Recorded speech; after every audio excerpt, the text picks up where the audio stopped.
no, no, no, no, no, no, no, no, no, no, no, no, no, no, no, no. I, yes, I did say I would use that song for an intro, but I was just kidding.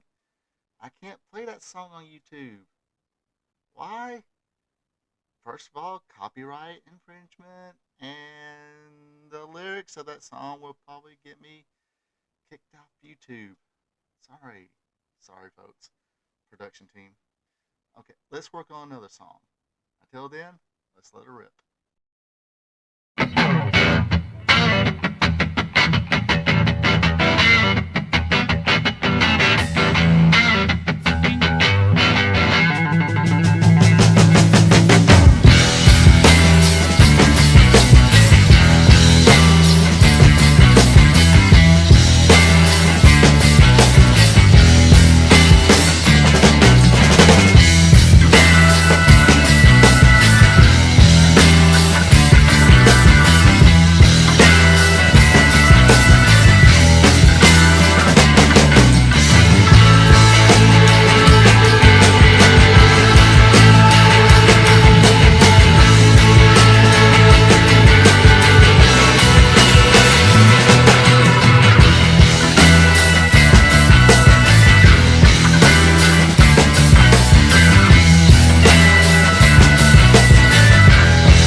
Hello, ladies and gentlemen. Ronald Ray here, your boy with a cornbread accent. Welcome you to this week's episode of Wrestling Gold Friday Night. Hopefully, everybody had a good week.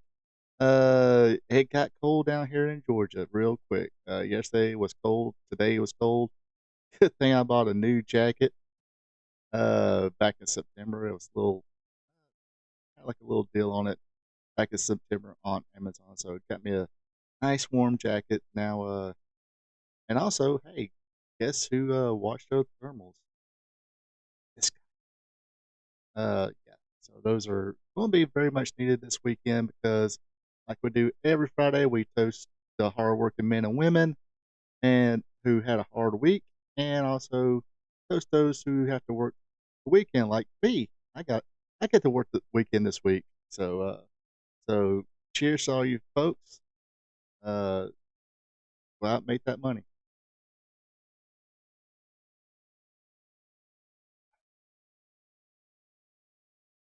That's so good.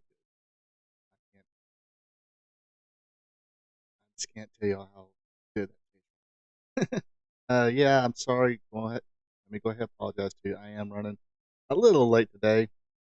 Uh, you know how the work schedule goes and all that good stuff, and I'm kind of peeling around and uh, trying to set everything up. And I was like, oh crap, it's already 10 till 8. So anyway, so yes, tonight is Wrestling Gold Friday. Well, we talk about the good old days of pro wrestling. Back when wrestling was wrestling, back when wrestling was real. Before that, Vince McMahon screwed everything up. That's SOB. That son of a beast.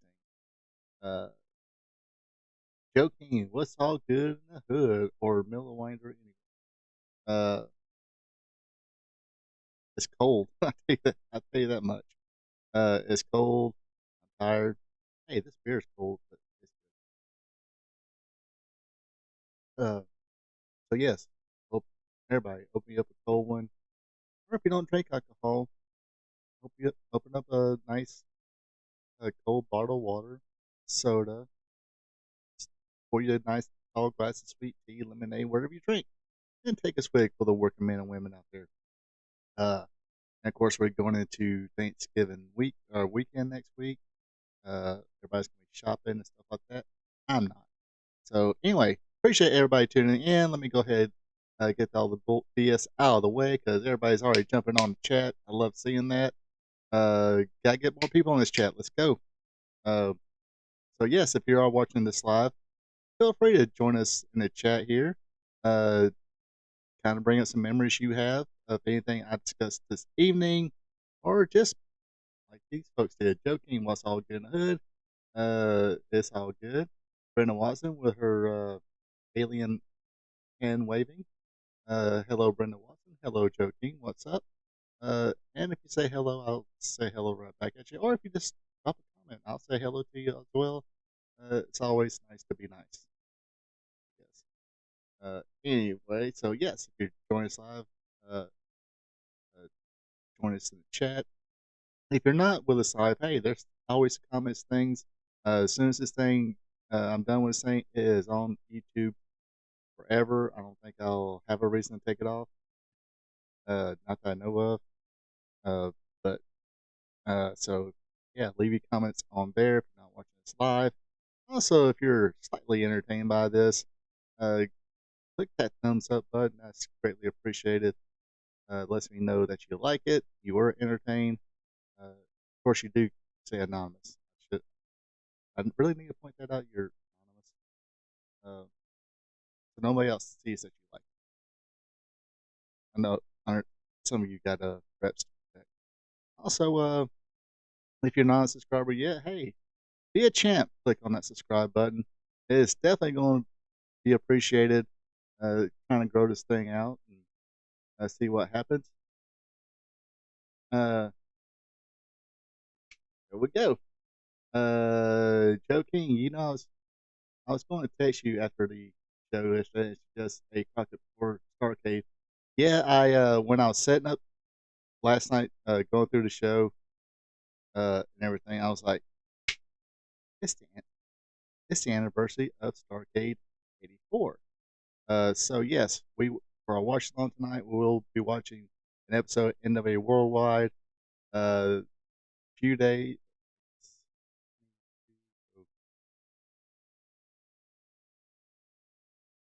5 days,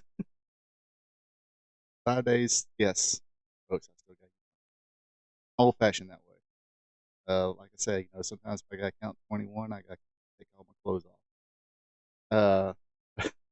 But anyway, um, so yes, we will be watching an episode of NWA Worldwide. Wait for Starrcade. Also, speaking of Starrcade, like last year I did a classic wrestling reminiscing, uh, and talked about Starrcade '84. If you want to go back and watch it, I'm putting a link there in the chat. So if you want to go by and watch it, probably put it in the comments too. If I remember, of course, I say a lot of times and don't say shit long enough. Any kids out there yet? Uh, Great minds think alike. Yes, they do. Yes, sir, they do. So anyway, have I rambled off enough? But yes, going to be talking about Starrcade '84.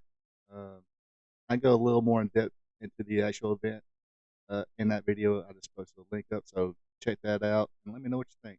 And this is again, if you think I'm bad now, uh, check that one out. I think that was I was slightly approving a little bit, and of course, I still think I'm slightly approving. Got a nice little video background and everything else, and some overlays going on, stuff like that. So trying to improve as much as I can. Anyway, I'll quit babbling. We get into talking about wrestling, and of course, at every show we do discuss uh, the day in wrestling history. Of course, today is November 22nd, and we'll be running down everything that happened on November 22nd. And of course, we start off with a event in wrestling that I'm very keen to learn more of, and will love to get as much knowledge as I can from it, uh, and maybe do a whole video of it one of these days. So, in our history, click all the buttons here. Boom. Yes. So on this day in 1972 in Columbus, Georgia, the big Georgia wrestling split takes place, and the so-called Battle of Atlanta begins. Um, Basically, that was supposed to run a show in Columbus, Georgia. The only two that showed up was Bob Armstrong, or Fred Ward, who was the promoter of Columbus, had to announce to the crowd ahead of the show that it's not going to take place because only two wrestlers showed up, and they all got their money refunded. Uh,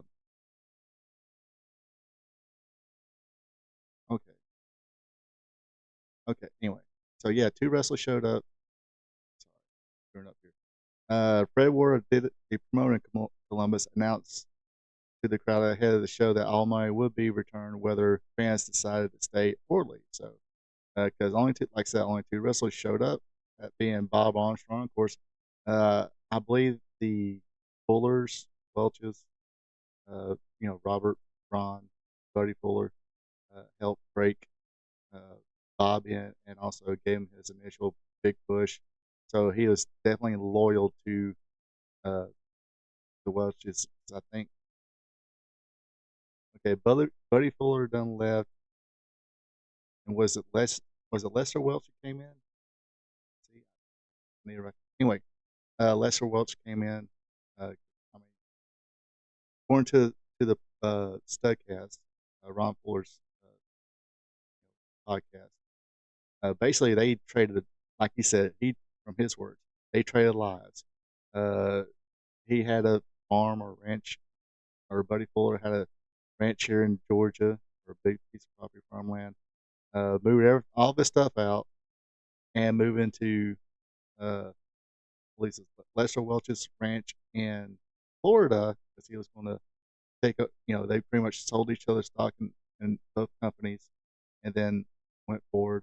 And like I say, get more in detail of that. Hopefully one day I'll do a whole video and stuff like that. But if you really want to hear another side of the whole war in Atlanta, check out Ron Fuller's Studcast. And I think he has a three-part episode where he discusses the wrestling war in Georgia. So yeah, so it's Rock Carter and Bob Marshall who's stuck around. Um, he offered no explanation as to the whereabouts of the other wrestlers scheduled. Earlier in the day, though, a private meeting was held in Atlanta by Ann Gunkel and Tom Ernesto. Tom Ernesto, of course, was one of the original assassins with Jody Hamilton. He basically jumped ship with Ann, or joined Ann's uh, promotion, which will be called All South Wrestling, as the booker. He had retired, took the mask off, everything else. Also at that meeting, or there were two of the leaders of the meeting, as well as the other assassin, Jody Hamilton, Dick Steinborn, and Charlie Hardin. Known to be in attendance at that meeting was Ed Carpel. He was the commentator. From what I'm hearing, Ed Carpel was a very good wrestling play-by-play announcer. Pretty much that generation's Corn Soley, from what I heard. Uh, so again, I mean, I've watched a little bit of footage, and he sounded pretty good. So I would like to kind of hear more of him. Also at that meeting was Charlie Smith, Ted and Jerry Oates, Ox Baker, Antonio Paulo, who also I believe jumped ship, Oki Shakina, Jesse James, Skandar Akbar, Tommy Siegler. Yes, I knew Tommy Siegler jumped ship because I did see footage of him on a tape. Ed Mongol, Roberto Soto, The Avenger, The Hollywood Blondes, Buddy Roberts and Jerry Brown, Ed Cohen, which was Dutch Mantel, Joe Turner, Bill Bowman, Crusher Carlson, and Daryl Cochran. Uh, During the meeting, the leaders made it clear they were forming a new promotion to be called All South Wrestling Alliance. Uh, of those in attendance, the only one to stay with the Atlanta NWA office was Daryl Cochran, not in attendance at the meetings, but also decided to remain on the NWA side after learning the news was Bob Armstrong and Roy Lee Welch. And according to Fuller's podcast, I think there was a meeting with Angunkel and Bob Armstrong, and uh, after he left the office, Angunkel's office, he's the one that called the Fullers up, said, "Hey, this is what's going on." Anyway, Rod Connor was also not in attendance at the meeting and said, "Do not have heard that there would be a boycott of the Columbus card that evening." Jerry Oates had decided to join All South Wrestling, but returned to Atlanta NWA office within weeks of his departure. Yeah, very very intriguing stuff. And like I said, I don't think it got as heated when I hear it. I'm hearing two different things. Some there were some underhanded things going on, but I don't think it was to the point where there was uh, trying to promote shoot fights between both promotions or wrestlers from both promotions, like the Knoxville War. So, like I said, very interesting stuff. Very keen into that. Something I knows how it is. You kind of hear something about the past you want to know more of. And this is one of those deals.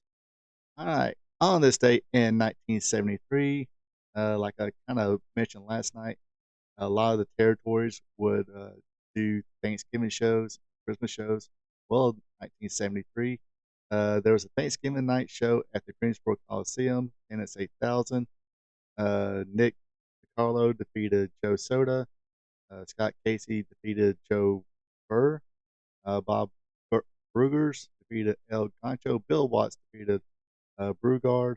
The Super Destroyer, not should look this up, but anyway, it says on the notes I got, it said it was Joe Dardine or Don Jardine, who is a spoiler. The Super Story was Scott Irwin.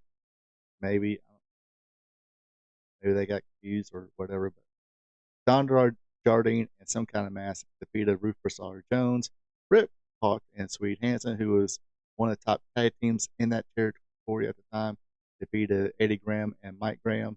NWA Mid-Atlantic Champion Jerry Briscoe defeated Terry Funk. NWA World Champion Jack Briscoe defeated George Funk Jr. with a special referee, Luthez. On this date in 1974, at the Municipal Auditorium in Atlanta, Georgia, the Soul Man Rocky Johnson defeated Buddy Colt for the NWA Georgia title. On this date in 1979, I believe this is also a Thanksgiving show. Sometimes they would do tag team tournaments in the Georgia Championship Wrestling. So at this date, 1979, at the Omni in Atlanta, Georgia, the Georgia Tag Team Title Tournament took place. Round one, Jack and Jerry Briscoe defeated Bobby Jaggers and Luke Graham. Ricky Fields and Buzz Sawyer defeated Mr. Hito and Mr. Sakaruda. Uh, not too keen on their history. But two people I do know a little more of their history is the team of Austin Idol and Mass Superstar defeated Stan Hansen and Wahoo McDaniel. Tony Atlas and Ray Candy defeated Ox Baker and Killer Khan. Of course, Ox Baker, when he was just talking about the Georgia War started, and Ann Gunkel was the wife of Ray Gunkel, who unfortunately passed away after his match with Ox Baker. Anyway, let's see. Dusty Rose and Mr. Wrestling number 2 defeated Tom Shaft and Killer Called Cox. In round 2 action, we had Jack and Jerry Briscoe defeat Ricky Fields and Buzz Sawyer. Austin Idol and Mass Superstar defeated Tony Atlas and Ray Candy. Then it was all Austin Idol and Mass Superstar as they defeated Jack and Jerry, or Dusty Rose and Mr. Wrestling 2. Then went on to the finals to beat Jack and Jerry Briscoe to win the Georgia Tag Team Championship. Also on that card, Mr. Wrestling 2 defeated an imposter Mr. Wrestling 2 in a steel cage match. Tommy Rich defeated Bobby Heenan. This was a steel cage loser leaves town match. Bobby Heenan was managing, I think, as Superstar and Killer Cox at the time. I think there was like some from Wild Red, so there was some miscommunication. think Ole will like Bobby Heenan to stay, but Bobby Heenan didn't want to stay, or Bobby Heenan didn't think, you know, Ole wanted him to stay. But either way, I think he went back to the AWA. Excuse me. In another lights out match, Ole Anderson and Thunderbolt Patterson defeated Ernie Ladd and Ivan Koloff. See this? I mean, this is a hell of a card. I mean, you had the tag team tournament plus a cage match, plus Ole and T-Bolt versus Ladd and Koloff. Almost every person on this card, if they're not a Hall of Famer, should be a Hall of Famer, or at least in the talks. I mean, Austin Idol, Mass Superstar without being, acts uh, of demolition. Uh, Tony Atlas is already in there. Ray Candy, he had a good career. Uh, Ox Baker, who's, look at that. Go back and look at that dude. That dude looks so scary. Also, probably, I wouldn't say the first. There was probably one before, few before that, but uh, probably one of the first wrestlers that went out of part in the movie. That didn't. Well, I guess it had something to do with wrestling because he was in a wrestling ring and all that. But the premise of the thing was it's surrounded by wrestling. Escape from New York, very good cult classic movie. Anyway, I digress. Let's move on. All right. Whoops. On this day in 1982, at the Mid-South Coliseum in Memphis, Tennessee, drawing 5,583 people. Terry Taylor won an elimination match. Also in the match were Crusher Broomfield, who was one-man gang, Bobby Eaton, Bobby Fulton, Jerry Roberts, who was Jacques Rougeau, and Coco Ware, Dutch Mantel, Motherfucker, pinned Jesse Barr to win the Mid-American title. Jerry Lawler defeated Jimmy Hart and Coco Ware, who was going by uh, uh, in a handicap match. Bill Dundee beat Southern champion Sabu, who was Coco Samoa, by DQ. Dream Machine, Tori Graham, and Bobby Eaton defeated the Fabulous One, Steve Colonel and Stan Lane, in a no DQ match to win the Southern Tag titles. The Sheepbirds, Jonathan Boyd and Luke Williams defeated Bill Dundee and Jerry Lawler. Also in 1982, in West Palm Beach, Florida, Kevin Sullivan defeated Barry Windham to win the Southern title.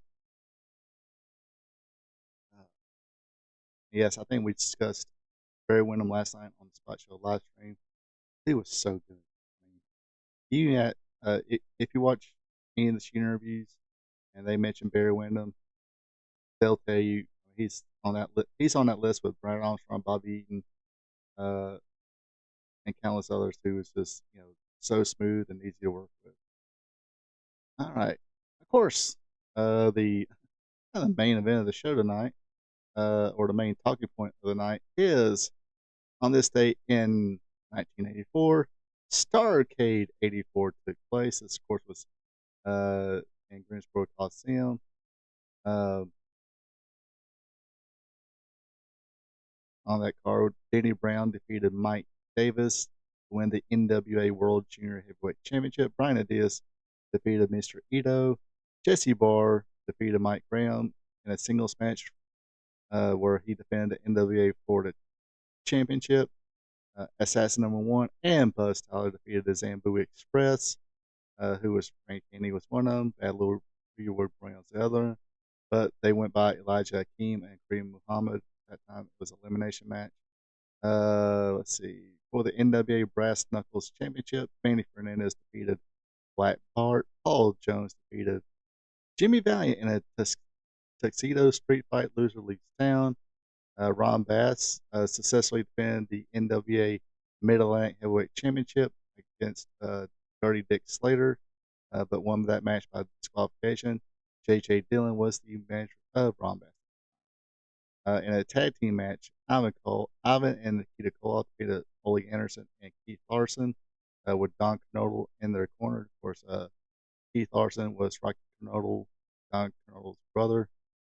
In a singles match for the NWA World Television Champion, the champion Tully Blanchard defeated Ricky Steamboat for the United States Heavyweight Championship. The champion Wahoo McDaniel defeated superstar Billy Graham, and in the main event, very controversial finish here. That is the $1 million challenge. That was the theme of Starrcade '84, and also around the main event, Ric Flair versus Dusty Rhodes. Uh, Ric Flair was the champion, but whoever won this match not only got the title, but got $1 million. But Ric Flair, the champion, defeated Dusty Rhodes by referee stoppage. Joe Frazier, who was a special referee, former boxer, of course, Dusty used looked like his excessive bleeding. That's why Joe Frazier stopped the match because he felt Dusty couldn't defend himself. I can go back and watch this. Dusty. On this date, 1987, uh, Elias was born. So happy birthday, Elias. Uh, it was pretty good. I remember first time I seen Elias, I was working a job in Casey, South Carolina. NXT had a show in Columbia, South Carolina, so I drove there to check it out. And got to see Nakamura, got to see Finn Balor, got to see Revival. Who else? Uh, Asuka, got to see her. Gosh, I mean, you think she's good on TV? You should have seen her live. I mean, she is so. And there was a match between Elias and uh, Ridley something, Alex Riley. Yeah, pretty much a headlock match, and the crowd got into it. They kind of was in the beginning, but they got into it. So that was the first time I seen Elias, and I thought he was pretty entertaining, pretty good. But it happens. Right. On this date in 1990, we had Survivor Series. Uh, Teams of five strive to survive. This took place in Hartford, Connecticut at the Civic Center, drawing 16,000 people. The Warriors, the Ultimate Warrior, Kerry Von Erich, Legion of Doom, Hawk and Animal, which is funny because you had Ultimate Warrior, who's Dingo Warrior, Kerry Von Erich being a Texas Tornado, but used to be called the Modern Day Warrior, teaming with who is now called the Legion of Doom, who were always Road Warriors, even though sometimes they would be Legion of Doom, the Road Warriors, and was in a group with Jake Roberts and King Kong Bundy as the Legion of Doom as well. Bundy left and Buzz got in, and he turned Buzz babyface. Uh, but anyway, they defeated Mr. Perfect and Demolition, Axe, Smash, and Crush. Uh, what Ultimate Warrior was the survivor. I think this is the year they had all the Soul Survivors, uh, or the winning Soul Survivors in a match at the end. Let's see. Next match, Ted DiBiase, The Undertaker. I believe this is Undertaker's debut. Yes, it is. This was the debut of The Undertaker, so this is a big time Survivor Series. Also, the debut of the Gobbledygooker, who disappeared after this.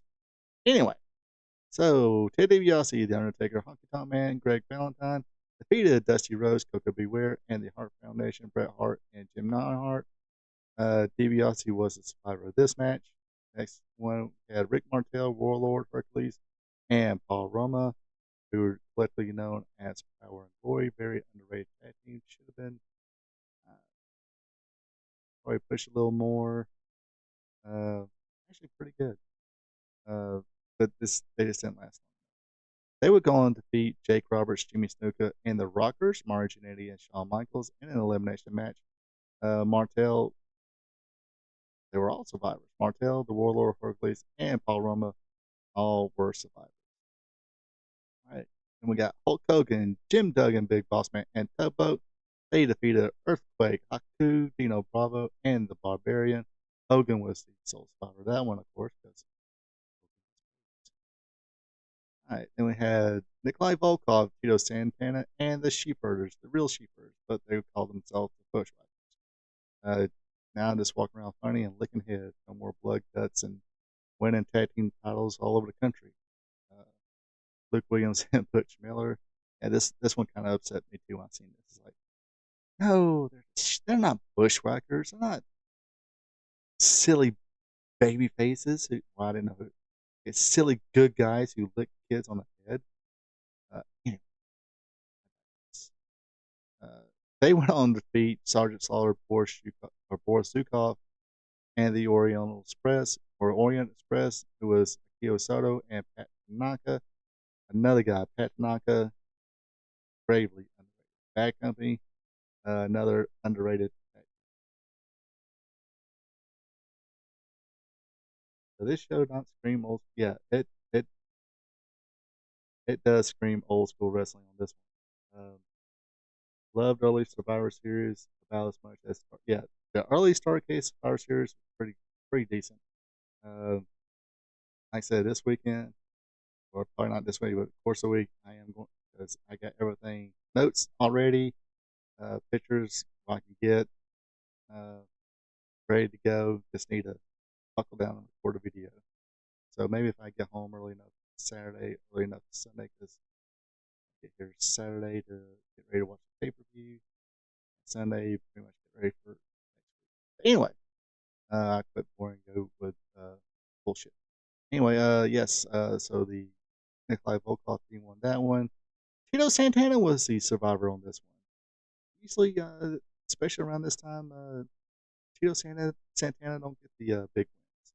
Anyway, like I said, there was a big, at the end, they took all the Soul Survivors and put them in a match together.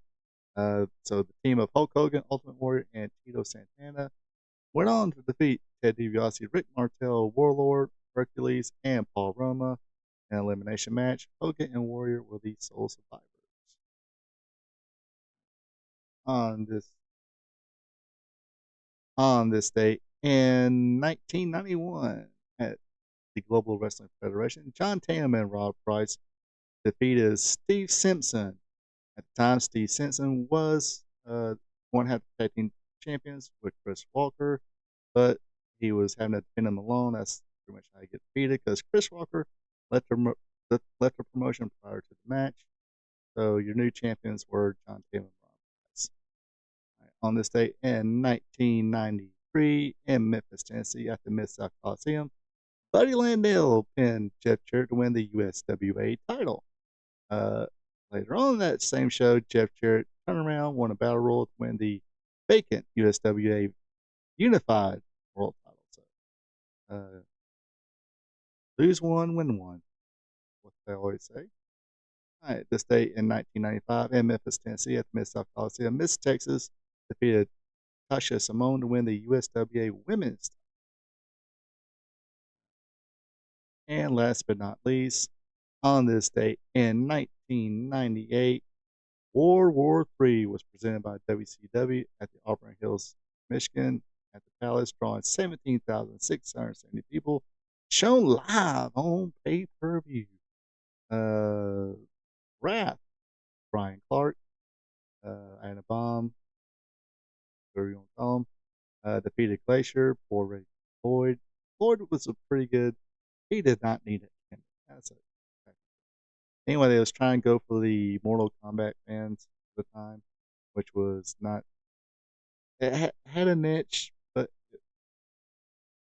anyway, they try and go for it as pretty much Glacier was supposed to be a copy of Sub Zero and the Mortal Kombat games, and Wrath was supposed to be somebody.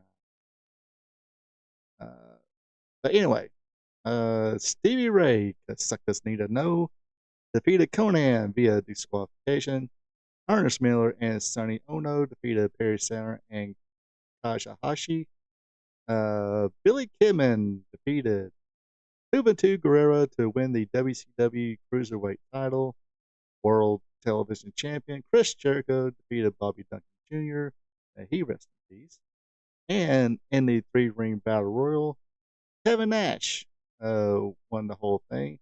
Also in the match was Chris Adams, Chris Benoit, Bobby Blaze, Cyclops, Damien, El Dandy, Barry Darso, this Disciple, who was Bruce Barbara Beefcake, Disco Inferno, Bobby, Mike Scott Hall, Hector Garza, The Giant, Big Show, Paul White, whatever.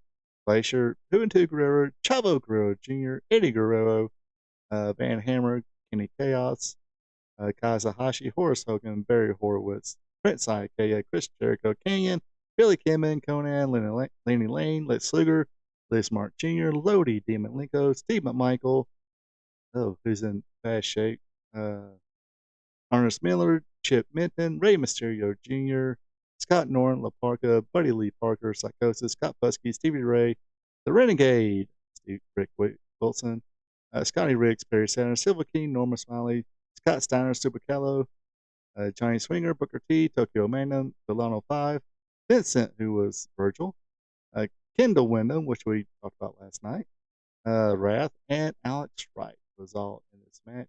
But Arriba, forearm, punch, punch, forearm. Uh, Tito wasn't that bad. He was throwing a drop kick. It was the WWF.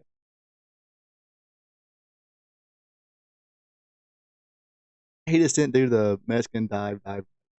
He was tall, well built, especially at that time. He was, little in the uh, but he would do, would do arm drag takedowns, and cool stuff like that. Anyway, the main event of WCW World War III was Diamond Dallas Page successfully defended the U.S. Heavyweight Championship against Bret, which surprised me while I watched it. I was like, here, Bret Hart. He didn't. Um, as far as battle royals, three ring battle royal, it was okay. It's one of those I have to rewatch it one day to get the feel of it. I think at the time I thought it was okay, but I think that this was supposed to be their answer to the WWE or WWF Royal Rumble. Uh, Now, I believe was it this one where Kevin Nash won and got the match with Goldberg, Starrcade? Could be wrong. And that does it for this week or this day in wrestling history. Uh, yeah, I haven't.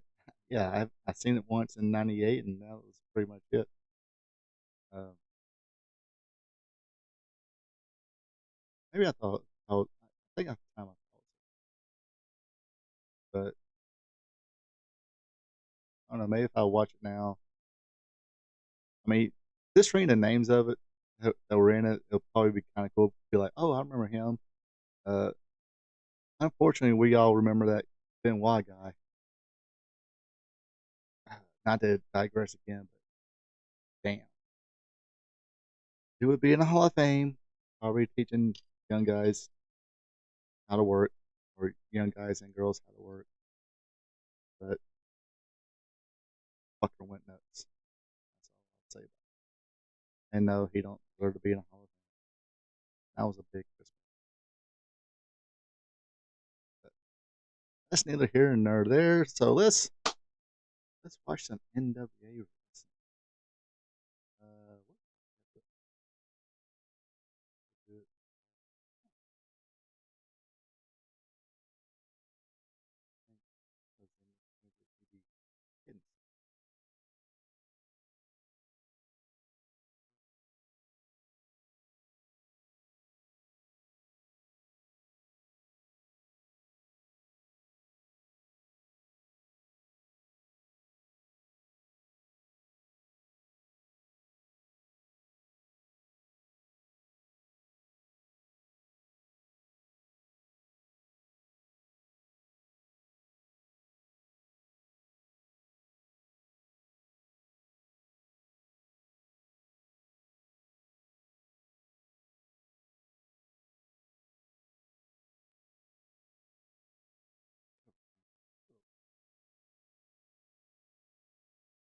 Yeah, that's what I was. It'll be cool to see the names come out and see what some of them are doing or not doing now. Uh, I mean, Chris Jericho had this is 1998. He was a WCW television champion. Um, and he's still going. He's the Nueve, whatever. I don't. But yeah, he's the Ring of Honor World Champion, whatever that. Yeah, that's definitely definitely one of those two. Anyway, here's the link to this week's watch along. Whenever the chat is ready, I'll push play. We'll all push play.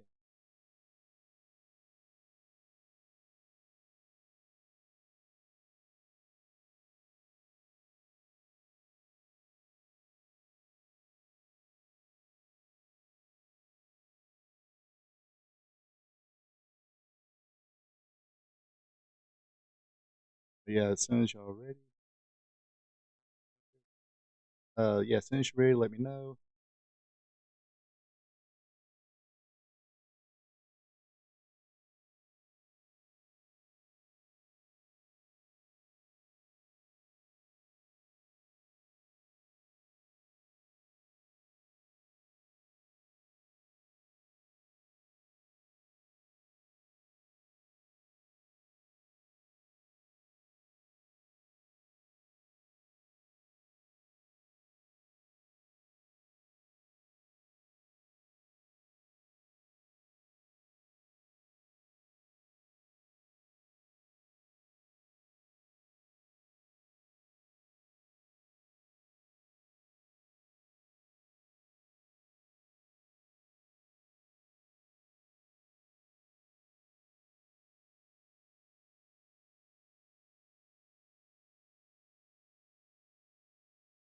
Hold on one second.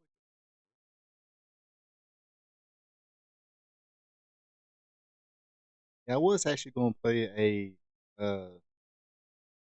one of the studio shows from Crockett of '86, and that's when it kind of popped in my head.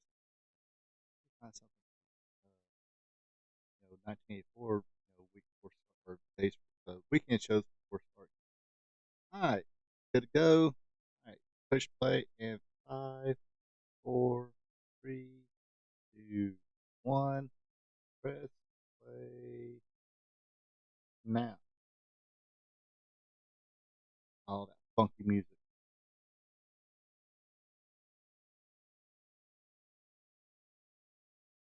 Gotta dig that funky music, man.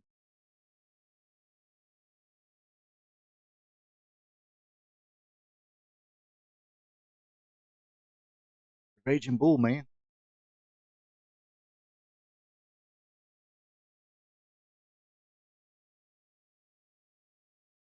So it sounds like we got Johnny Weaver and David Crockett doing commentary, and there is the Mass Assassin Jody Hamilton. One of those rare cases where he's a babyface. Like I said, this is a little before I started watching it, full time. Like a couple of years or a year off, maybe. Yeah, about a year off, and the only time I seen the assassin as a babyface at the time was uh when he turned babyface in his own promotion, Deep South Wrestling. And this here is Brian Adias. When I was watching a lot of the Crockett stuff from this era, it seemed like they was sort of kind of pushing Brian Adias.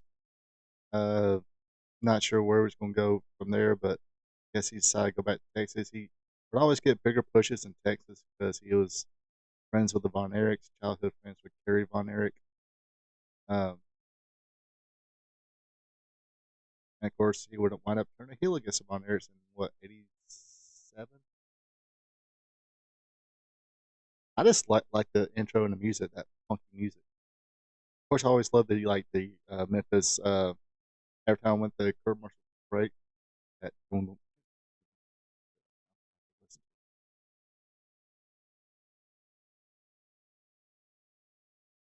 and the referee is Tommy Young.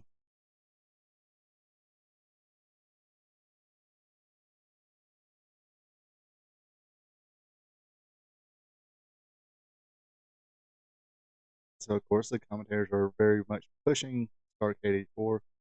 Yeah, is that gorgeous Gator Royal right there? A former junior heavyweight champion, but after that reign was over with, he became enhancement talent. He was actually, I think he was one of the gladiators who lost against the monkeys down the road. Give it some time. We got down the road for a few weeks. We'll definitely have to check that one. That was a great episode. I mean, one of those episodes you just remember.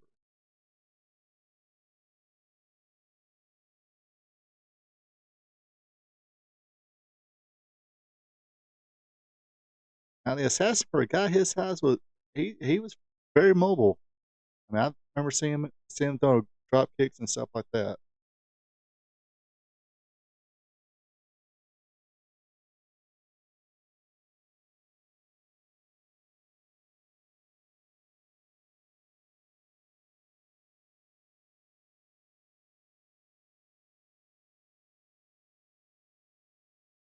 And I mentioned Zambu Express when I was talking about Ray Candy.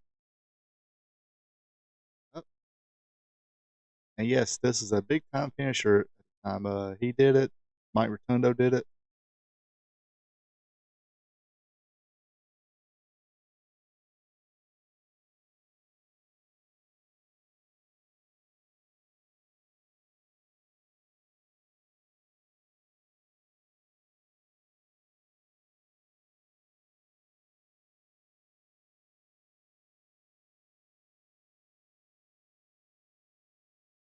And there's Don Kernodle. He was a multi-time tag team champion. One time with Sergeant Slaughter, and another time with Ivan Koloff. Uh, I thought he was pretty decent. When I was kind of like watching back at the old Crockett stuff when I first got the WWE Network, which I think the UK will have no more. Yeah, Assassin didn't look that heavy, but still heavy. And yeah, like I said, this airplane spin was I forgot Misty Blue Sins. Misty Blue Sins with um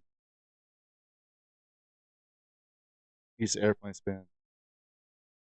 Yeah, he didn't look like a star, but I guess because the territory, he turned babyface. I mean, he didn't really last long after this. I think he was around 84, 85 ish. Then kind of just got out of it.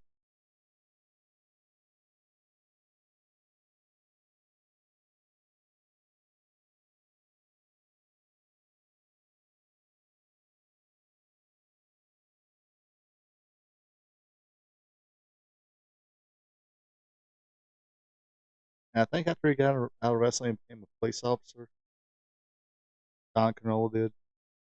Actually, him and Rocky here, they appeared on America's Funniest Home Videos, and won the prizes for their video.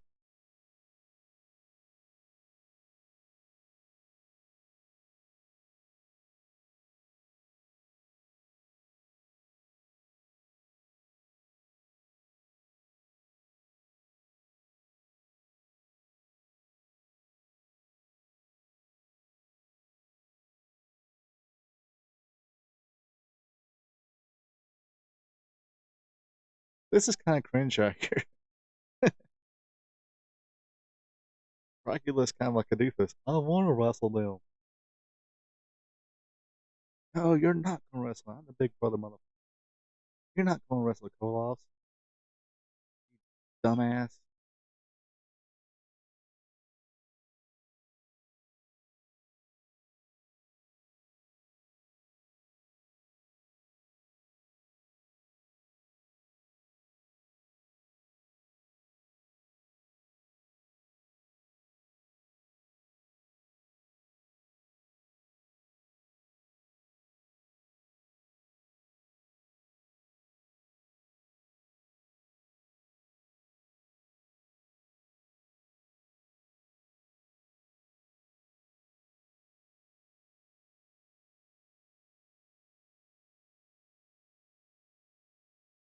Gift swords. Where did he? And this is a mistake. Don't do that with the bull. One half the world.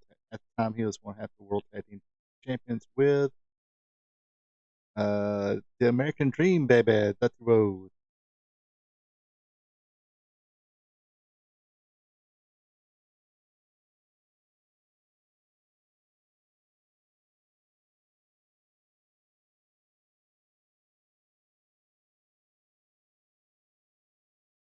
There's that wicked backhand. Come on, time for a flying burrito. Here it comes.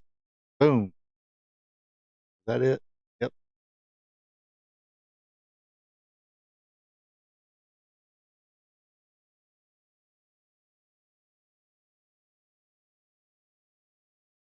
That you talking about Rocky? No, that's Rocky Cano, brother of or Keith Larson, brother of Don Cano.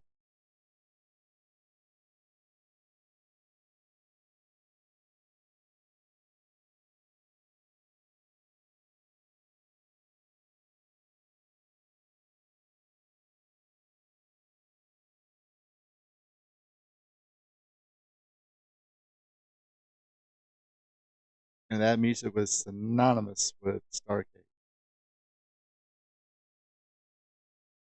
And I didn't realize later on that it was actually a song by Frank Stallone, uh, brother of Sylvester Stallone, for the movie uh, Staying Alive. Yes, Staying Alive, the sequel to Saturday Night Fever, had John Travolta in it. I don't think it did. I don't think it did as well as the original.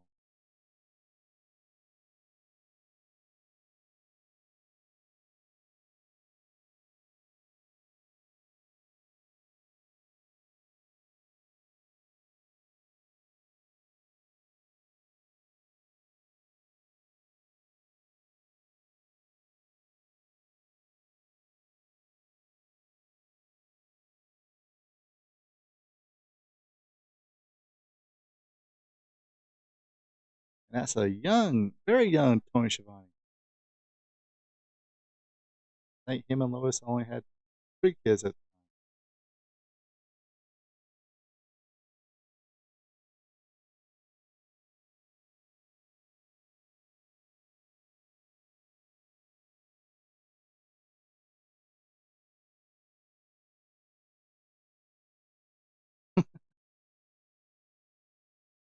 Now, from when I hear Ron Bass and read the story of how he passed away, I think, I think, uh, uh, please correct me if I'm wrong. I think he had a appendix burst and he didn't realize it bursted, and until it was too late, and he just thought he had a little pain in the side. That's it. And if they ain't a bad dude, you talking about the Koloffs? Look how freaking jacked Nikita was at this time.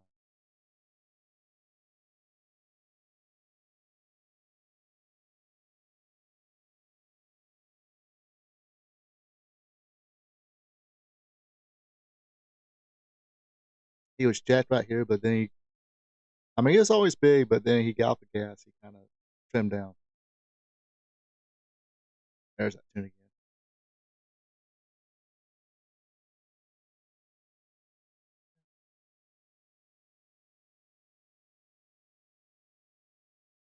Johnny Weaver there. He was a top star in the Crockett Promotions before it became a commentator. I think he was an office guy too. Jesse Barr, of course, he grew up to become Jimmy Jack Funk. Mike Davis, he grew up to become Rock and Roll RPM with Tommy Lane. I think Buzz Tyler didn't last all of 1985.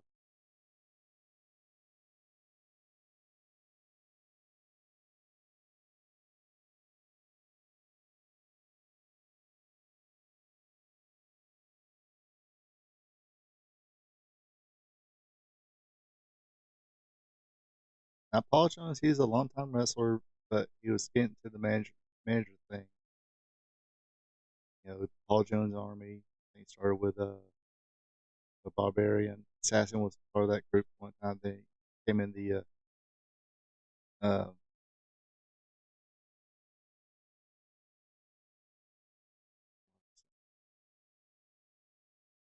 my bad. I forgot what Bass and Bar. Yeah, they're a pretty dadgum good dadgum team. Dadgum it.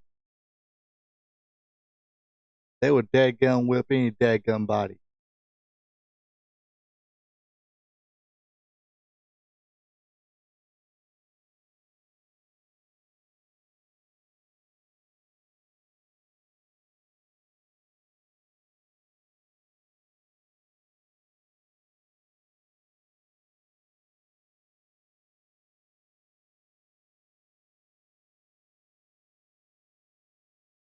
Cal Petty.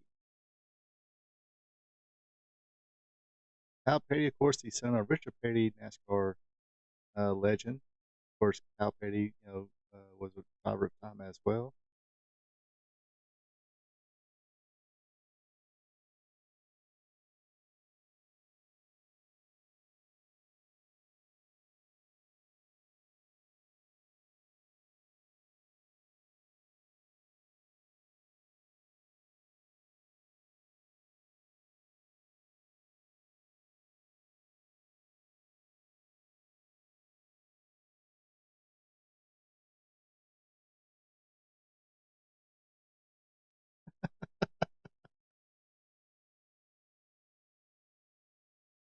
Nah, you don't have an ego, Rick. Nobody has a big oil painting of themselves as an ego.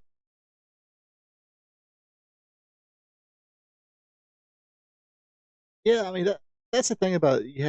You had different characters, different shapes and sizes, and guys that can at least look like them beat somebody up, if not themselves up. I mean, if I seen Black Bart or Ron Bass in a bar and didn't know who they were, I'd be like, I'll leave those two big fuckers alone. They were big dudes.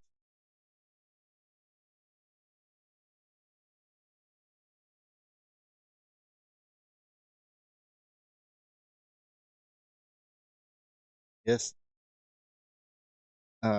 If you can, look at that watch Ric Flair's wearing. You want to know something interesting about that watch he's wearing?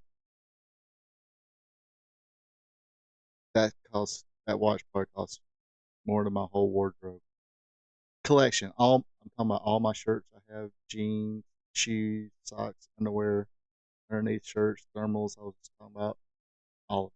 Work clothes, going out clothes, uh, all of it. That watch probably costs way more than my whole wardrobe, my whole closet. So there's some useful trivia that you actually useless. Yeah, I mean,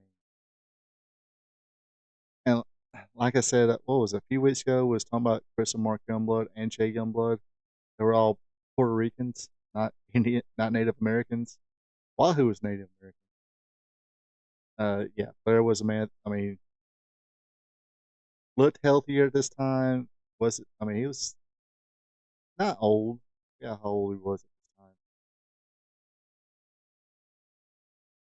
but great shape. He looked like a guy who had looked like a champion. Um,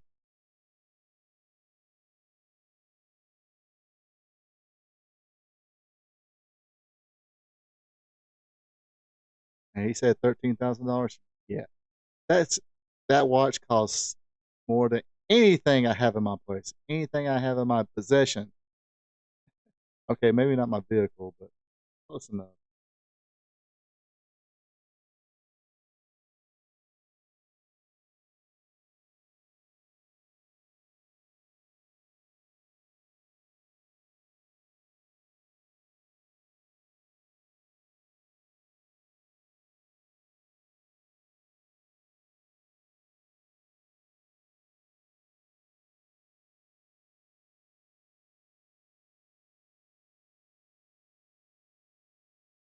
And see, again, I think I brought this up a few weeks ago.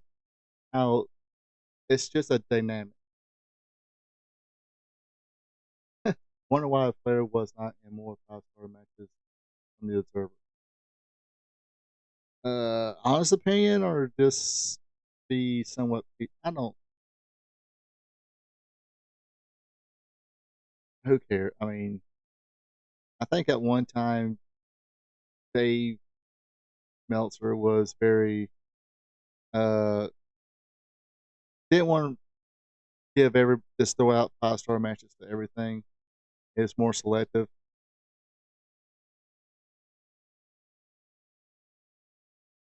And here's Black Bart. Dadgum Black Bart versus Dadgum Joel Deaton. Of course, Joel Deaton, he was one of the Thunderfoots. Also, I remember more of him when he was in Southern Championship Wrestling from Georgia, where he had a huge push there. Was champion. Actually formed a good tag team with another local guy named Billy Black as the Wild Bunch. Wrestled in All Japan. Very good tag team. But yeah, I think that's what the deal is. I think at one time Meltzer was very uh, stingy on giving some matches 5 stars, unless it was Japan. Maybe because Ric Flair didn't wrestle in Japan that much.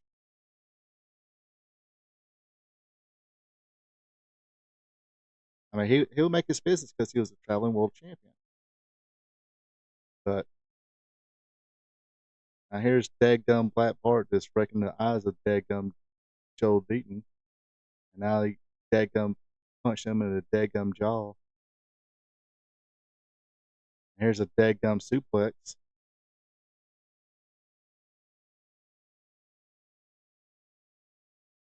Dadgum Tommy Young looking like a Dadgum idiot. Like he's never seen somebody get suplexed before. Get in there, Dadgum it. Here comes a Dadgum body slam. And there's a Texas compactor. Oh, never mind.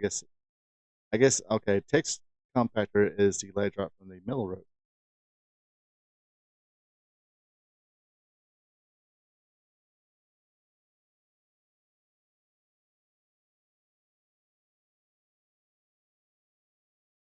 And again, if you're first time you watch this, Black Bart's wrestling here, you're hearing me say "dadgum" a lot. Go watch an interview with Black Bart. You'll dadgum know why I'm saying dadgum a lot.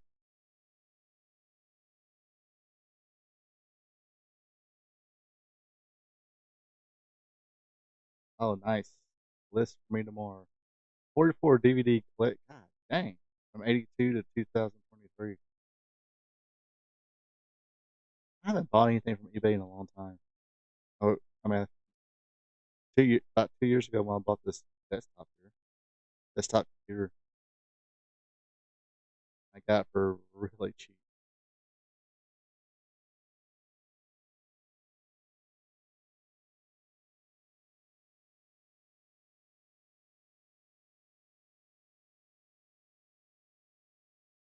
And see, that's all. Sometimes all you need it. You're a big guy like that. You don't need a dive. It's just clotheslines, punch, kick, body slams, and dead gum punching and dead gum jaw.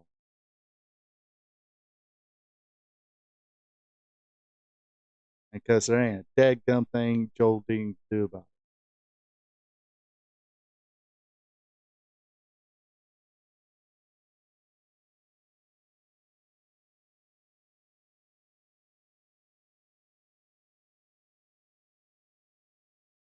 Oh, all 5-star matches from the wrestling. So I could be wrong. I guess he wasn't as stingy on the 5 stars.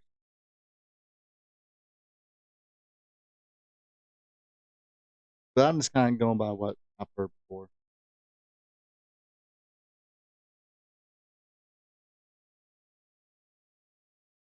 Oh, come on. Get in there, Tommy Young. His dadgum poking him in the dadgum eye with his dadgum thumb. Dadgum it.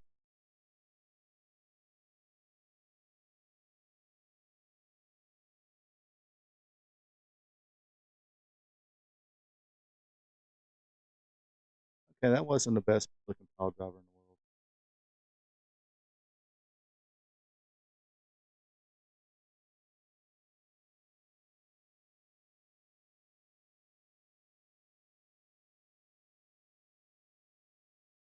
Yeah, that's right. I think the pile driver was legal at this time in Jim Crockett's promotion. But Tommy Young didn't see it. The dadgum stomp to the head. Dadgum, Tommy Young. Do your job, Footlocker. I think it was just. I think it was they needed a because I think Chris Adams had left or got in that trouble and left, so they had to get a heel to be the world champion. Somebody that Varner can chase, which Kevin wanted not a long chase, but wound up beating Black Bart for it, and who has somewhat of a name, and Black Bart did. Dadgum. Oh, oh, poor Dadgum Joel Dean into Dadgum turnbuckle.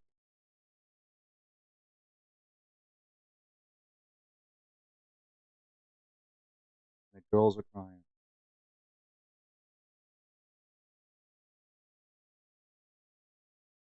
And his finishing move usually is a move called Texas Comp. He called it Texas Compactor. He would Dadgum Tommy Young. You didn't see that?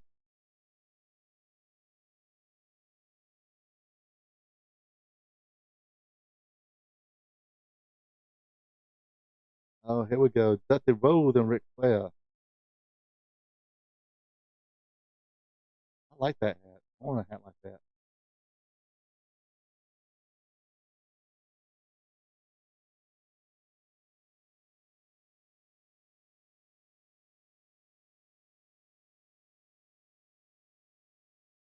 Now we go from Dadgum to Daddy. Let me tell you something, Daddy.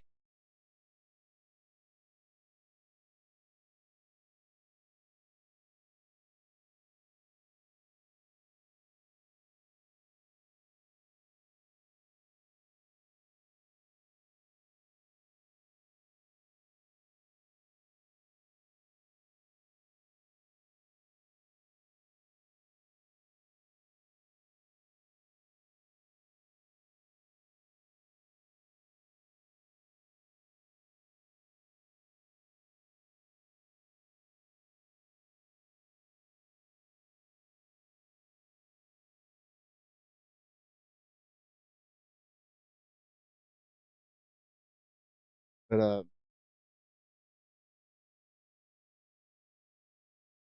but see that's I mean, like I was mentioning a few weeks ago about the dynamic of the hoity toity guy, the rich guy, the silver spoon guy, Ric Flair type against a common man like Ric Flair. That's a dynamic that can still work today if you can find the right people.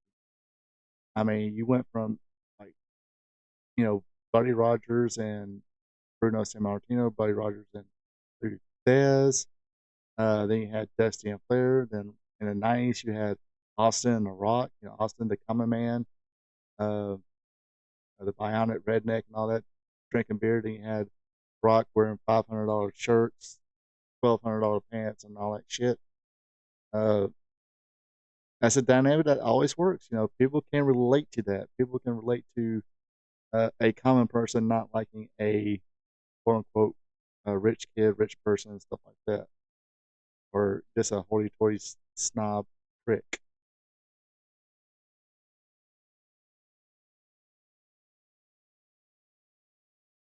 Avalanche Buzz Tyler.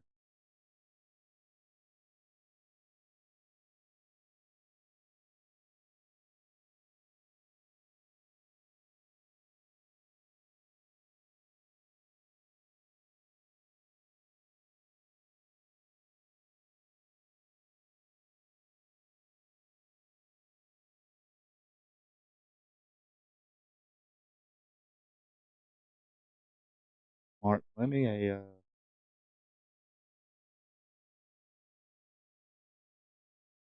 definitely a career enhancement guy.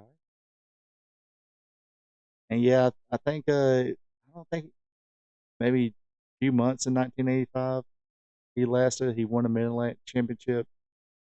Then supposedly a disagreement between him and Dusty, he left and pretty much left pro wrestling altogether.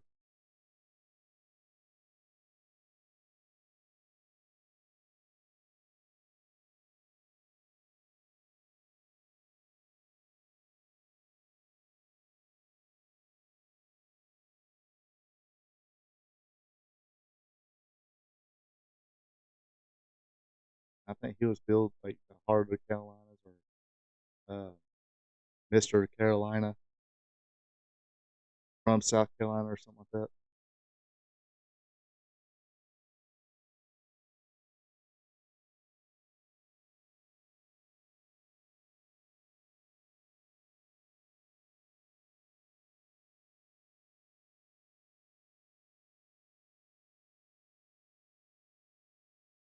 But yeah, I think talking about Black Bar again, making him world champion, world class. I was, didn't even know he was in world class, and turned on there, and he was a freaking champion. I was like, oh, okay, I guess he beat Chris Evans.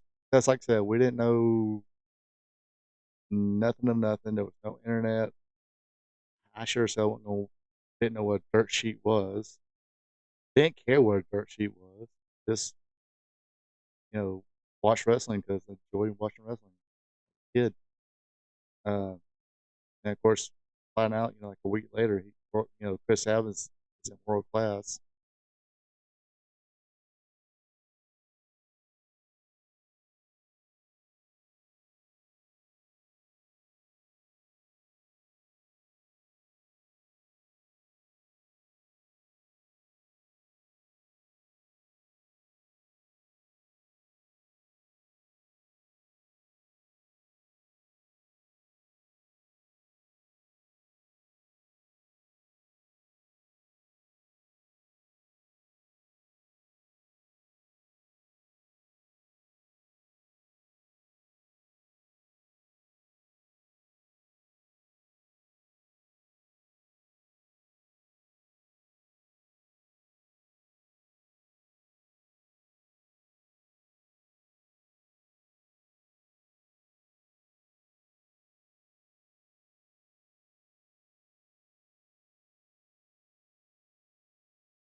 Big power slam, the Avalanche power slam wins it for Avalanche Buzz Tyler.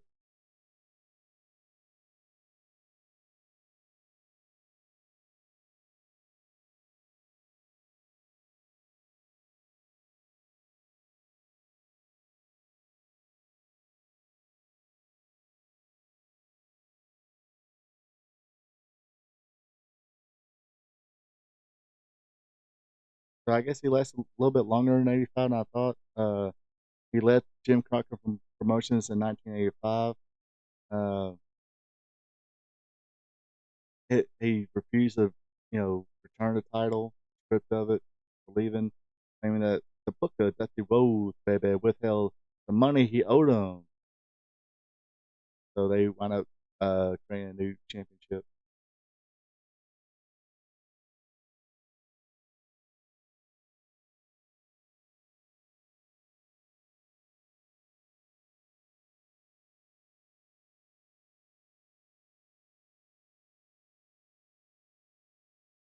And there he is, the man, the myth, the legend, downtown Danny Brown. That guy, he should be in the Hall of Fame.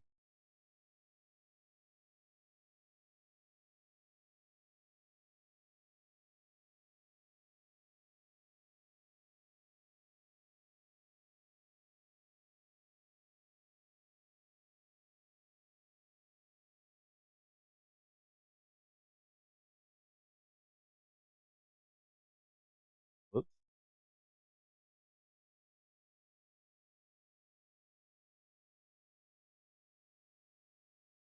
You don't want to do a testicles of strength with Ivan Koloff. I guess you do. Hey, you learned your lesson.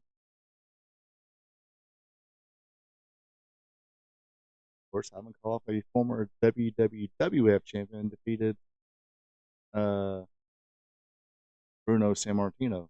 But yes, downtown Danny Brown, the national treasure. Definitely should be a. I meant to say he pulled downtown Danny Brown pulled his hair.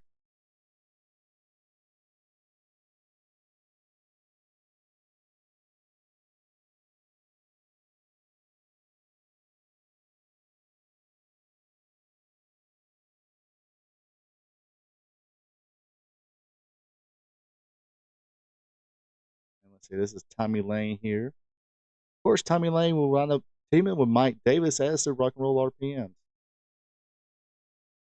Okay, this. I don't think this is going to be one of those 5-star matches. And there's a Russian hammer. You're gonna die. God, look how freaking jacked that dude is. And of course, later on he would get off the juice and not be that jacked. But God dang. Oh, here comes that big Russian sickle.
And see, this is even before he grew the mustache.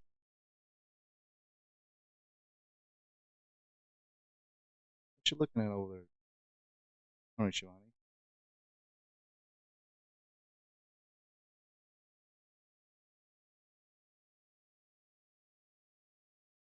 Yeah, me and my brother's talking about Tony Schiavone the other day, talking about how he's got a podcast now and stuff like that.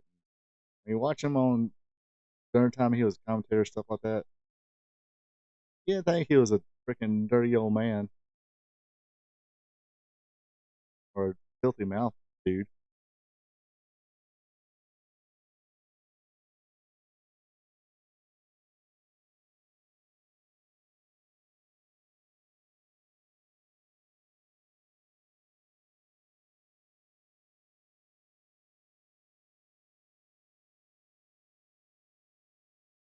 I remember having a jacket like that. And I think the only reason I wanted a jacket like that because I seen all the wrestlers have jackets like that. That was the only reason.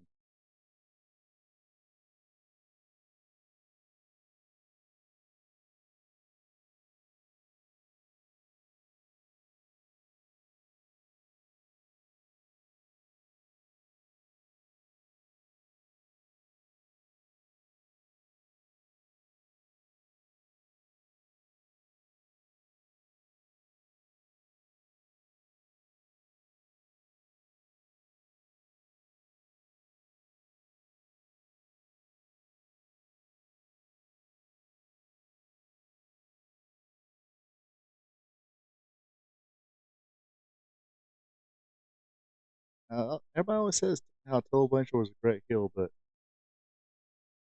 think about it, they also say Tully Blanchard was kind of a real prick too. So when you're a real prick, it's kind of easy to be a real heel.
The Big Chief, Wahoo McDaniel.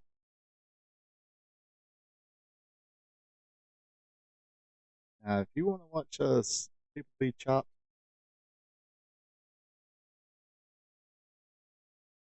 watch especially those enhancement matches Wahoo was in or against enhancement talent. He wasn't ginger with those folks.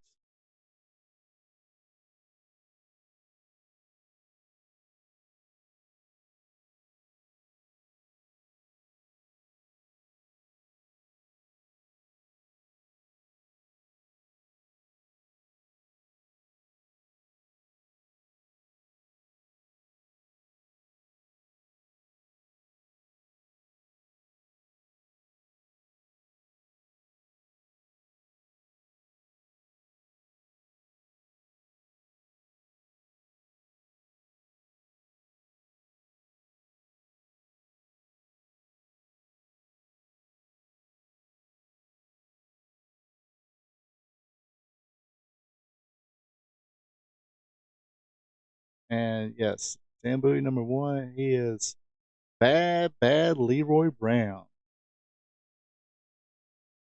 And that's a big old dude.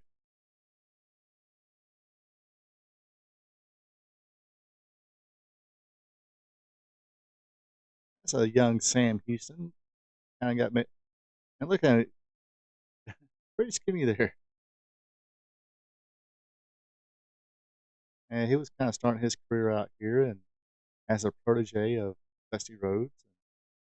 Well, actually, was more to the protege of Dusty Rhodes and Magnum TA. Look at, finally get a few wins. Be a mid Carter, marry Baby Doll.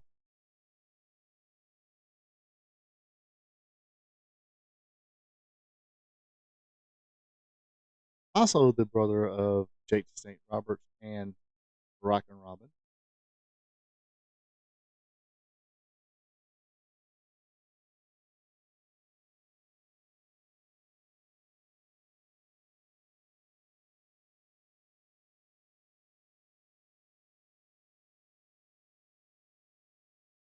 All right, here he goes. He's going to dive. I see a suicide dive coming. Here he goes. He's running those ropes. Just kidding.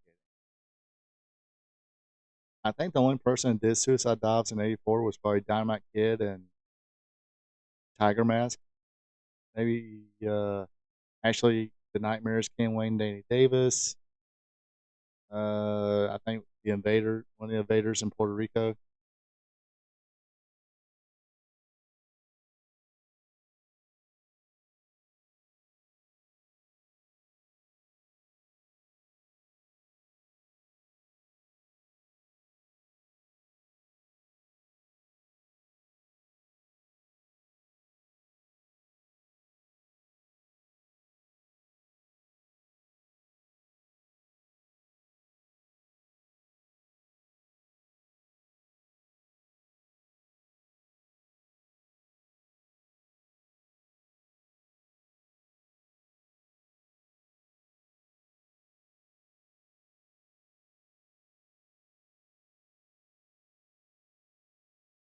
I think a couple of years from here, the Zambui break up.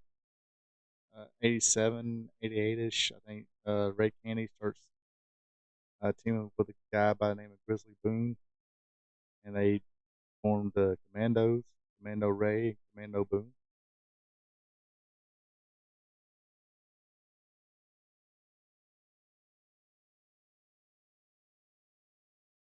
And Bowie said, "Not today, Sammy Houston."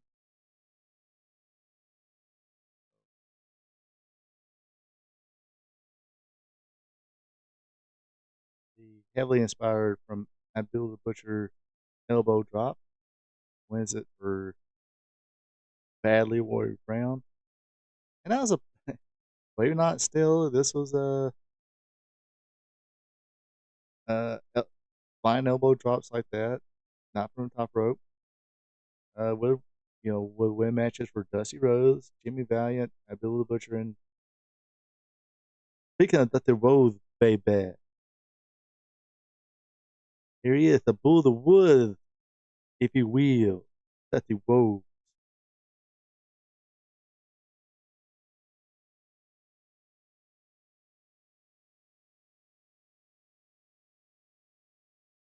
Yes, the Plumber Boy, who at the bracelet's probably worth more than anything I own.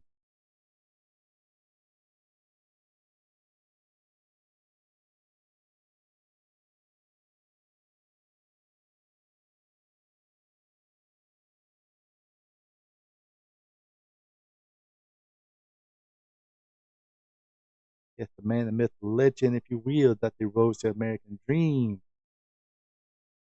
the Book of Man, Virtual Runnels, if you will.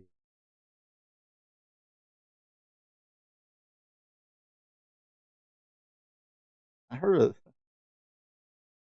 a story about Dusty Rhodes. I can't remember. It was, I think it was when they were in WWE. Uh, Dusty was an agent or something like that, or it could have been WCW. But anyway, Dustin was there, and and somebody came up to him and said, "Dustin, you got to talk to your dad." It's like, what? What's the deal? He's in the locker room. Okay, he ain't got no pants on. So he went in the locker room and said, "Hey, Dad." He said, "Hey, son, what are you doing? Putting, putting together this show, baby." It's like, well, boys are kind of like for you to put some pants on. Oh, no, son, I like to book naked, baby.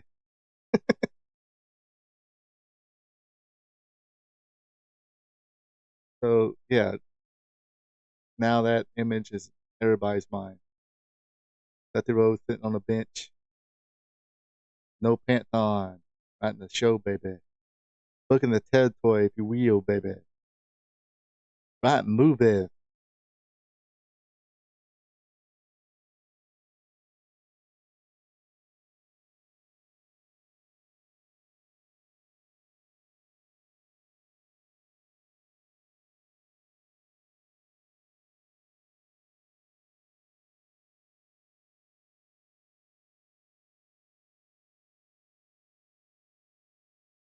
I love that music.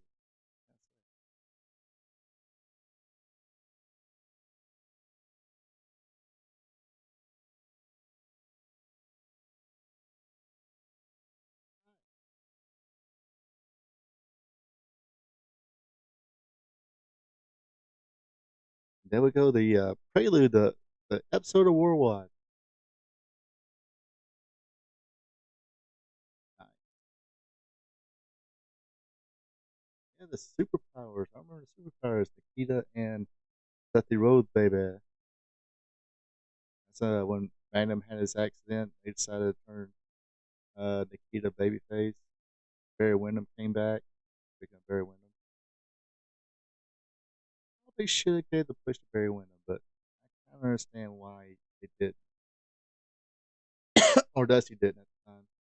But you know, I remember watching, you know, the match at the time or the footage of the match where Nikita came out with Dusty, and again at that time it was no piped in noise or anything like that. People popped. The crowd was popping. The crowd was popping. I mean, every time you heard like Iron Man from Black Sabbath, you know the Road Warriors coming out and people pop, people cheer. The Rock and Roll Express would come out. The girls would freaking what did what do you call it? The what do you call it? The chick pop. Yeah, that's what they call it. Yeah, all the women love. And of course, this was '84. Rock and Roll Express was still in Mid South, feuding with Midnight Express. They would come in '85, uh, and Ivan Nikita Koloff would have another new comrade and Krusher Khrushchev. Uh, and they did the free rule as well. It's like any two to three, because they won the World Tag Team titles from Dusty and Manny Fernandez. Uh, but they had free rule. Any two of the three can defend them whenever. Uh, and Crusher Khrushchev, of course, Crusher Khrushchev was Barry Darso. Demolition Smash, and it was kind of funny because I remember watching WWE at the time and seeing Well, first I remember seeing the original Demolition Smash, Randy Colley, and then all of a sudden I seen this other guy, and I was like, kind of looks familiar. And I seen that tattoo on his. Even though he had the elbow pad, it kind of he admitted that it was because of an injury he had there. Then he just kept it on there. But he said, it wasn't to cover anything up. It just he had injury. Um, but I kind of still kind of see that tattoo, and I'm like, that's freaking Crucial. Then you kind of look at it, and it's like, okay, imagine this dude bald. Yeah, that's so where Randy Colley, who is a moondog, and and in the WWF, everybody recognized him.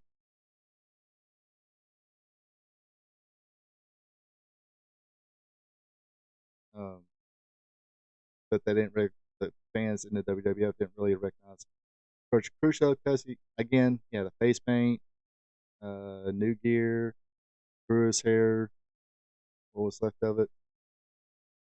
Uh, Joe King. Dusty Rose was Ricky's favorite back in the day. Even got a shirt, Yami. Uh, you got the superpower, baby. Me, the American Dream, Dusty Rose, and the Russian Nightmare, Nikita Koloff. Who won the Crockett Cup that year? And of course, Dusty was always the bull of the woods, winning all the bunkhouse stampedes, if you will. Uh, and of course, I just ran down the uh, earlier. I did run down the results of Starrcade '84. We all know Dusty Rose didn't win because he was bleeding. They would have a rematch in Starrcade '85. Another controversial finish, but tune in this week. I think I'm gonna put one on Thursday and one on Friday. I'm gonna record them both and set them for release. One on Monday or one on Thursday, one on Friday. So you will have content, just not live. So, either good news or bad news. Uh, yeah, '84. I mean, this '80s wrestling to me was just like I said. You know, uh, it's escapism. I mean, especially for any kid. Entertainment. These were real life big dudes. Uh, I mean, not all of them had the ripped bodies or anything like that, like Steamboat and Road Warriors or Nikita. Like I said, Nikita was he had this common people like Dusty Rhodes, baby, and the Avalanche Buzz, which, like I said, Buzz Tyler like done, left, and gone, and tired, and all that shit. Why that really started watching. Anyway, like I said, I do gotta work tomorrow. Gotta make myself some dinner right quick, but just want to give a shout out and thank everybody for watching this week. Hopefully, you were entertained. Uh, try to talk as much. Sorry, there was nothing really to talk about Buzz Tyler, so I didn't really talk about him much. But I realized I was kind of silent during the Georgia program. But the Georgia championship wrestling for me is like this.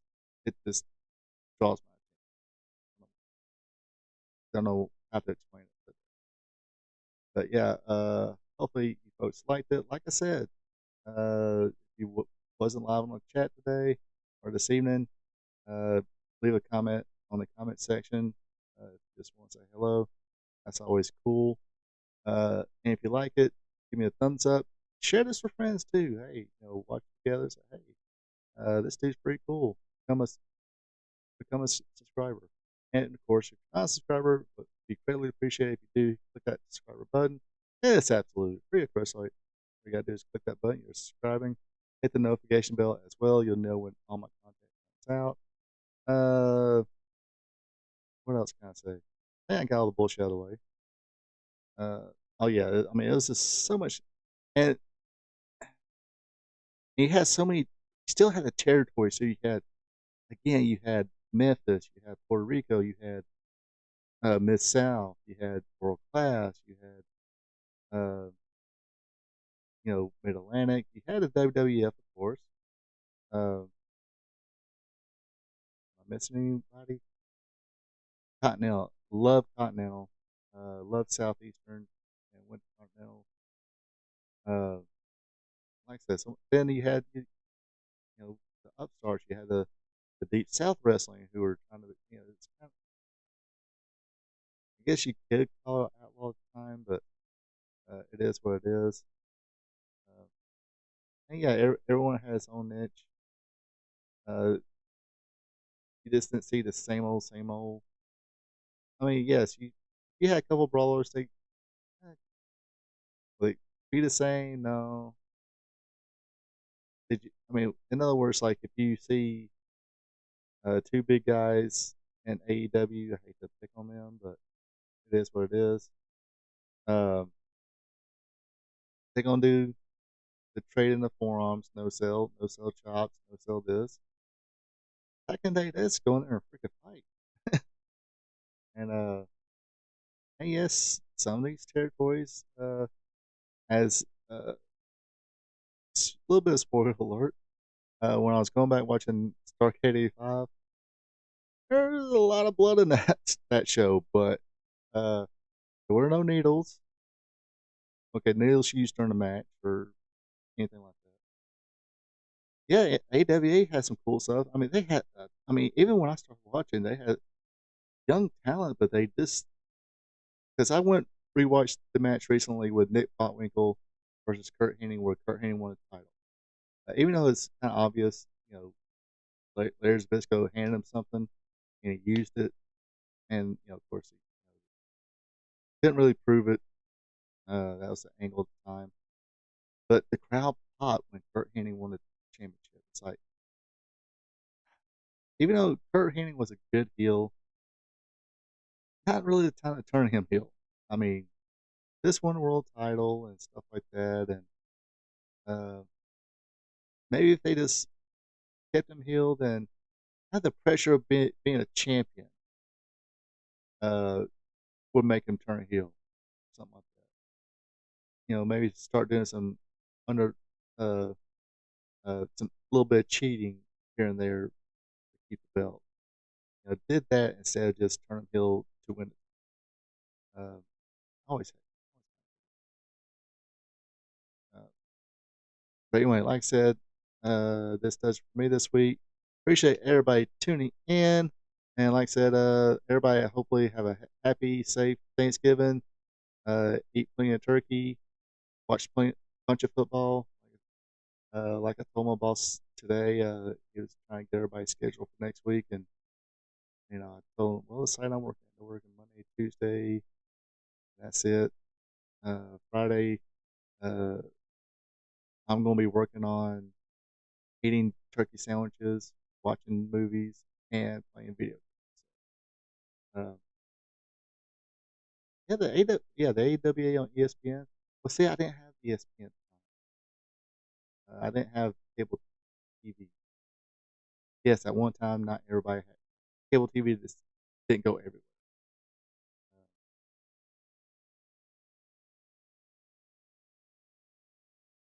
yes, I probably. Yeah, that's probably what I do too. I watch. Going to go Thanksgiving dinner, then actually going to a independent wrestling show in Monroe Thanksgiving night. So yeah, if you're watching this tonight, and if you go to independent shows, you know anywhere anybody's from who's watching this, is anybody else local indie promotion doing Thanksgiving shows? So like I kind of discussed last night, and I kind of touched on tonight. That's what all the territories would do. They would they would have Thanksgiving shows. Yeah, they would have those. I remember we had before it was called AWA Classics. It was Classic Sports Network, and they did ESPN bought it or took it over. And sometimes like when there's this Classic Sports Network or whatever it's called, they would have Mid South on there, which is pretty cool. Then they would show then when ESPN took over, they would have AWA. I think that's like ESPN still has owns some footage of AWA, even though Vince bought it years ago. Or Vince bought the video library. I think kind of a shared video library. Same with World Class. I just read about that. World Class. World Class. Or no, it wasn't World Class. It was Global. Yeah, Global. Because they after AWA, Global Wrestling Federation was on ESPN, and so there's a lot of footage that ESPN owns. Uh, Not sure who sold what events, but sold a few shows events, so it's kind of like a point. Anyway, like I said, got out here one day. Everybody have a happy, safe Thanksgiving. Watch the speed out there when you're driving along. Don't drink and drive because the police will be out there and ready to lock up drunk drivers and give speeders tickets. Especially a holiday weekend, they'll give you a ticket. So don't even breathe outside. uh, have your AC or heater on. Probably have to keep it. I think it's supposed to be kind of chilly Thanksgiving weekend. Anyway, other than that, folks have a good one. Take it easy. And until next time. So long from the peach state of Georgia. Thank you for checking out our P2 Vision. Subscribe to our P2 Vision to watch Ronald Ray's content that covers the sport of professional wrestling from yesterday to today. His weekly content starts off with Wrestling Trivia Tuesday. Every Tuesday, Ronald Ray asks 5 questions about the sport of professional wrestling. So tune in and have some fun. Then it's WWE Monday Night Raw recaps, where he recaps all the action from the Raw brand. Ronald Ray also does an AEW Dynamite recap show where he recaps and has fun doing it. Do you like live streams? Well, join Ronald Ray live on Spot Show Livestream, where he discusses current wrestling. Join the chat and have fun.